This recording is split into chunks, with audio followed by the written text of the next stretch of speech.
بسم الله الرحمن الرحيم القارعة ما القارعة وما أدراك ما القارعة يوم يكون الناس كالفراش المبثوث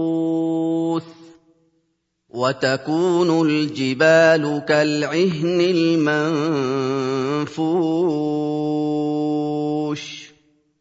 فأما من